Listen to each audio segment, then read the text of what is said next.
This is the solution to number 22 on the January 2020 Regents.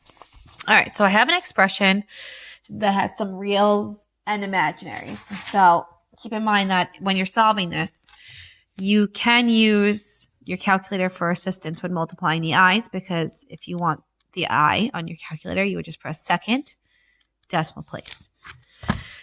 All right, so I got this crazy expression here. I see a square on this binomial, so that means I'm going to have to multiply this out.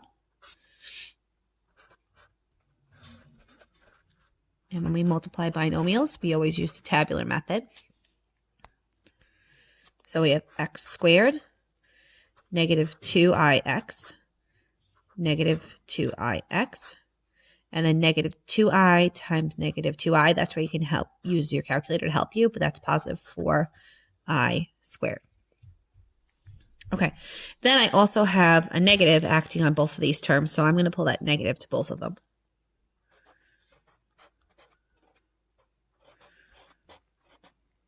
And then I also have my first little piece. All right, so let's write out everything we have. We have 7 minus 3i. We have plus x squared. I have negative 4ix because of these two terms.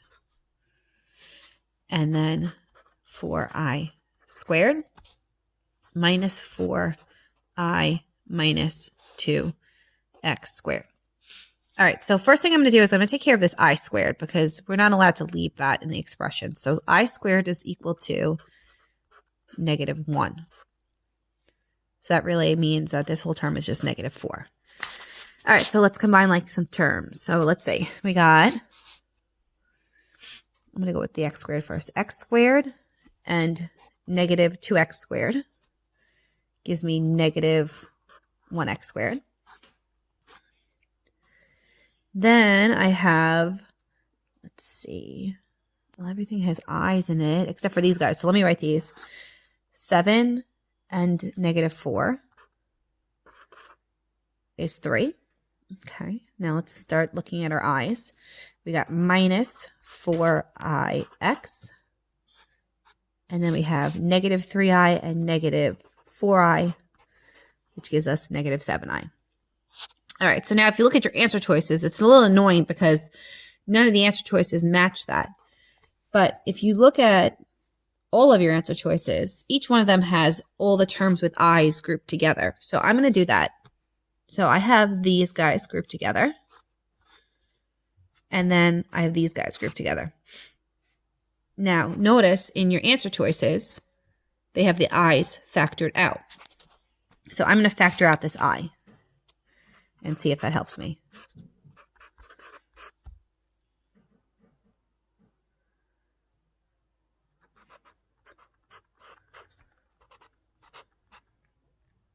In fact, I'm also going to factor out a negative because they both have a negative. So let me do that too.